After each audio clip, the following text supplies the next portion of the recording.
A mother and father are behind bars and have been charged with abuse after authorities discovered their baby in an unhealthy condition.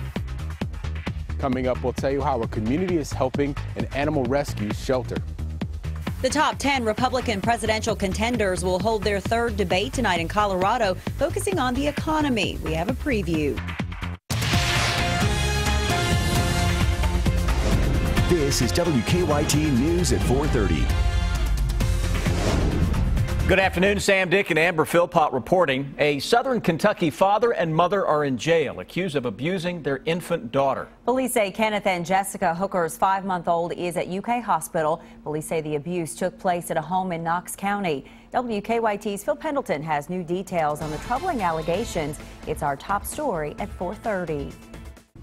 Police arrested Kenneth and Jessica Hooker at their home yesterday, which is just a few miles from Barberville in the Hinkle community. Police say they were alerted to check on the welfare of the couple's daughter during a WIC appointment. A relative told me that during the visit for the supplemental food program for women and children, workers noticed the baby's poor condition and called police.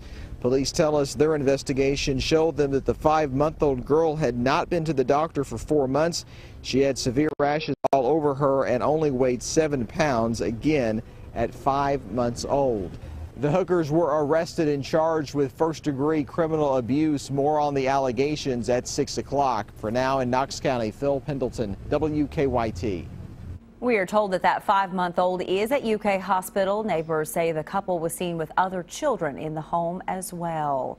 Well, it is another soggy day here in the Bluegrass with showers and some storms moving across our area. I actually saw some sun this afternoon. Yeah. Well, more relief coming our way. Sounds great. Check in now with Chief Meteorologist Chris Bailey. Hey, Chris. Hey, guys. Yeah, a little better weather out there across the region this afternoon. Sam mentioned the sunshine. We're getting in on one of those days where we get a little cloud cover, fighting with the sun, and they're going to do battle for a few more hours. But with that sunshine, especially into southeastern Kentucky, look at that temperature at Jackson, 71 degrees, 66 Lexington and Frankfort, where we have that mix of some sun and clouds and some raindrops, again, trying to pop into the Bluegrass region. Defender taking you into northeastern Kentucky with a scattered thunderstorm trying to blow up here across West Liberty. Shouldn't be anything too strong or severe. Not really worried about that. Any shower or storm that goes up, though, with some gusty winds. Lexington Metro action beginning to pick back up a little bit the farther west that we go. We're closer to the cold front. If you're out and about this evening, those temperatures still will be right around 60, if not a little better at sundown. And as we go through the evening, we stay into the mild mid and upper 50s with a threat for some thunder and some lightning by the latter part of the evening. That cold front, guys, right on our doorstep, and it's ready to come barging into the Bluegrass state. We'll show you what comes in behind that, and we're focusing on the all-important weekend that has another storm system taking aim at Kentucky. It's all about the arrival time on that one. We will pinpoint that when I come back in about 10 minutes. Chris, thank you. The search continues this afternoon for 2 men who robbed a Lexington gas station overnight. Police say the 2 gunmen with bandanas over their faces stole cash and cigars from the Shell station at New Circle and Russell Cave Roads just before 1:30 this morning. A K-9 unit tracked the suspects to the Hollow Creek area before losing track of him. Police are now checking to see if there is surveillance video of that crime. An animal shelter in Rowan County that was in desperate need for a new heating system has reached their goal. As Sam Smith reports, the animals at Star Kennel will be much more comfortable, all thanks to the help from the community. I'm standing in front of Star's Kennel. It's about 50 years old and is in constant need of repair. STAR stands for Saving the Animals of Rowan County. They rescue animals and make sure they're treated by veterinarians and are ready to be adopted. The kennel has no heat right now. It also needs plumbing and electrical work ahead of this winter. They had issues with frozen pipes last year. The group relies solely on donations to get by. Volunteers set an $8,000 goal for this project. That goal was reached. Volunteers say the shelter will be ready to handle winter weather. We keep our fingers crossed that this one won't be like the last 2, because it is an experience when you're trying to transport dogs and it's snowing and freezing and all that sort of thing, and you know, it takes a lot of dedication and a lot of hard work. Even though their goal has been reached for this project, they're always accepting donations. In Rowan County, Sam Smith, WKYT. Volunteers expect the repair work on their heaters to be finished in about 2 weeks. The third Republican debate gets underway in a few hours in Boulder, Colorado. Donald Trump is no longer the front runner. The latest CBS News New York Times poll shows that retired neurosurgeon Ben Carson has surged ahead of the real estate mogul. Craig Boswell reports now from Colorado. Donald Trump has led the field of candidates seeking the Republican presidential nomination for weeks, but the polls are changing. I don't like being second is terrible to me. A new CBS News New York Times poll shows Ben Carson is now leading the Republican race nationwide. I'm just going to keep doing what I've been doing, and that is telling the truth and talking about the things that I think are relevant to the people. Robert Froisch, an associate professor at Metropolitan University of Denver, expects fireworks when the top two candidates meet on stage at the University of Colorado. Donald Trump is going to have to attack him a little bit, and Carson's going to have to fight back. The CBS News poll also shows 7 out of 10 Republican primary voters have yet to make up their minds. In this swing state, those undecideds will want to hear specific proposals, especially about the economy. That pocketbook vote is historically and will continue to be the most important issue. Analysts say Jeb Bush is under the most pressure to deliver a strong debate performance. I got a lot of really cool things that I could do other than sit around being miserable, listening to people demonize me and me feeling compelled to demonize them. Bush, Marco Rubio, and Carly Fiorina will be waiting in the wings, hoping one of the top candidates slips. Craig Boswell, CBS News, Boulder, Colorado. Democrat Hillary Clinton will air ads during tonight's debate. Prince Harry makes a whirlwind visit to the U.S. today, including a stop at the White House. He is getting ready to bring the Invictus Games to Orlando next year, and as Juliana Goldman reports, Harry's event gives wounded troops a chance to compete. For me, the 2014 Games were just the beginning of the Invictus story. Prince Harry is spending his one day in the nation's capital, drawing attention to a cause close to his heart. The Invictus Games is an Olympic-style international tournament where wounded servicemen, women, and veterans participate in a variety of sporting events like wheelchair rugby and basketball. Harry served 10 years in the British Army and did 2 tours in Afghanistan. He came up with the idea after attending the U.S. Warrior Games in Colorado in 2013. The power of sport in rehabilitation is outstanding, and the Warrior Games was the thing that really hit home to me. London played host to the first Invictus Games last September. Over 400 athletes from 13 countries participated. For some of those taking part, this will be a stepping stone to elite sport. But for others, it will mark the end of a chapter in their recovery and the beginning of a new one. Invictus is Latin for unconquered, a fitting tribute to the very spirit embodied by the wounded athletes. Ken Fisher led the bid to bring the Games to the U.S. He says he expects next year's event in Orlando to be larger, with 500 athletes from 15 countries participating. Our mission is here, not only to shine the light on the invisible wounds of war, but also to celebrate the recovery and the family's role in that recovery. Awesome idea. And Prince Harry's last visit to Washington was back in 2013. A special event is taking place tomorrow to honor the people who serve and protect us. Our Deanne Stevens is out and about with a preview of what's happening. She joins us from Centenary United Methodist Church with more. Good afternoon, Deanne. Hey, good afternoon, guys. We are here at Centenary United Methodist Church. We are talking about our local law enforcement. They do so much to protect and serve each and every day, and this is an opportunity for you to say thank you. Greg Howard is with us. Greg, this is a community rally, and we're inviting folks to come out and show their support. Absolutely, we are. You know, I got to thinking about this some time ago about how important local law enforcement is to our community and to both the citizens and business. And we started putting together a small event to honor our police officers, and it's turned into a really, really neat idea. Why is something like this important for us to do? Well, one is you can't have a safe community without the police.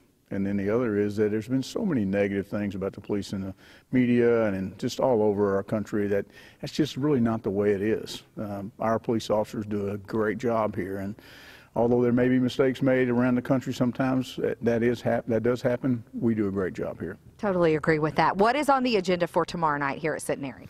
Well, it's about a 49-minute event, and the bottom line is we're going to have a special prayer for police that our pastor here is working on. We're going to have a little music and then a few short speeches by law enforcement, and then really just honoring each and every law enforcement agency in town. They're all coming. This is free and open to the public. That's you. Come on out and show your support as well as your appreciation for our local law enforcement. I'm Deanne Stevens, out and about 6 o'clock tomorrow night here at Centenary United Methodist Church. Back to you guys.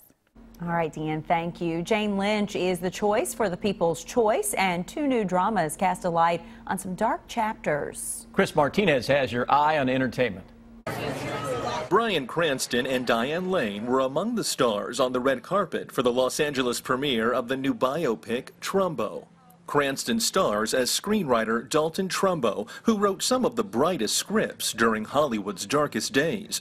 Blacklisted as a communist, Trumbo wrote Oscar-winning screenplays for Roman Holiday and The Brave One under other names. He also penned Spartacus. When I saw more and more tape on him and read more about him and talked to his daughters, and I realized, oh my God, this man is more theatrical than anybody who was ever accused of chewing scenery. Trumbo also stars Helen Mirren and John Goodman. It opens nationwide next Friday. Michael Keaton and Mark Ruffalo hit the red carpet in New York for the premiere of Spotlight. They star as Boston Globe journalists who uncovered sex abuse in the Catholic Church. We do acting for entertainment sometimes, and sometimes we do it to teach the world. And this is one of those rare moments where we actually get to teach people something that's important. Rachel McAdams and Liev Schreiber also star. Spotlight hits theaters November 6th.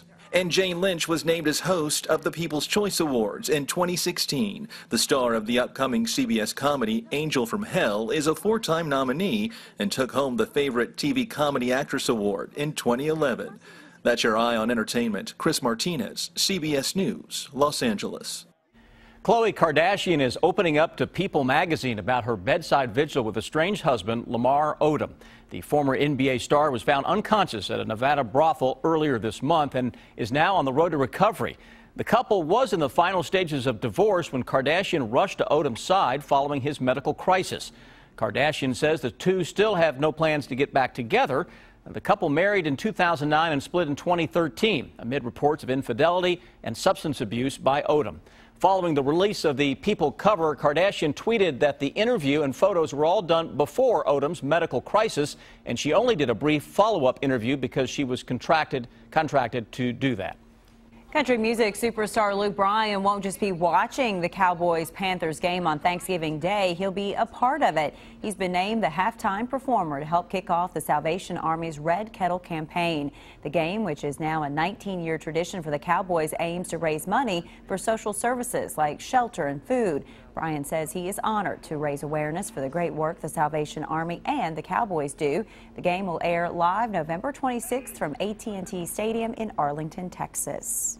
Most part, it was a pretty dreary day out there, but there were those small hints of sunshine. I know. Just as I pulled up to the station this afternoon, clear skies. Yeah. I was like, what's that? You know, Chris Bailey, we have some sunshine out there. And you said that might happen. That's when you know, man, it's going to be a good day at work. When you pull in the driveway out here and all of a sudden the skies start to open up with some sunshine out there, right? Starting to see that into parts of especially eastern Kentucky. Check out this awesome shot right now out of Jackson. National Weather Service in southeastern Kentucky. 66 degrees, but you look at this sky cam, you can actually see the individual raindrops with the sun lighting up that shower that is moving on in. Most areas right now into the 60s, mix of sun and some clouds out there across the entire area. Defender is tracking some drops across parts of central Kentucky, getting some heavier bursts of rain that are showing up right now from the Stamping Ground area into parts of the Lexington region. Again, most of that is on the spotty side of things, and that's going to be the trend as we go through the next couple of hours. It certainly isn't going to rain the entire evening, but the potential is there at any time for one of those quick hitting, kind of a hit and run rain or a rain shower or even thunderstorm trying to pop ahead of a cold front as winds continue to gust up. Roads in some cases are a little wet out there. Now let's get a check on traffic. Here's Officer Don. Let's get an overall view of the city right now. The biggest issue is really outbound Nicholasville Road approaching the Circle, and there's a non-injury collision. That crash is on Clays Mill just past the Circle, just happened a couple minutes ago.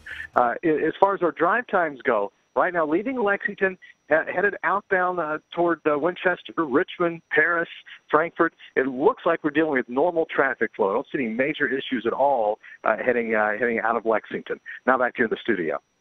Officer Don, thank you. A very special Christmas tree and an excuse to eat some chocolate today. It's the video that will have you talking. Take a look at this. It's a huge honor for a huge tree. A tree from an Alaskan national forest will stand tall in Washington, D.C. this Christmas. A national resource specialist spent 3 weeks in search of the perfect Christmas tree. And eventually this Lutz spruce was declared the winner. This tree is 74 feet tall and about 90 years old. It's now en route to the Capitol on a special trailer designed to support its massive trunk and branches. And how about some candy? If you love chocolate, every day of the year is cause to celebrate, right? But today is actually National Chocolate Day. If you like sweet, unsweetened milk or white chocolate, go ahead and satisfy your sweet tooth today. So we're saying it's okay, have all the chocolate you want today, right? For me, Amber, every day is National Chocolate Day. Yeah, I don't have to tell you that, right? I love it. Yeah. All right, on that note, stick with us. Here's what we're working on for you at 5 o'clock.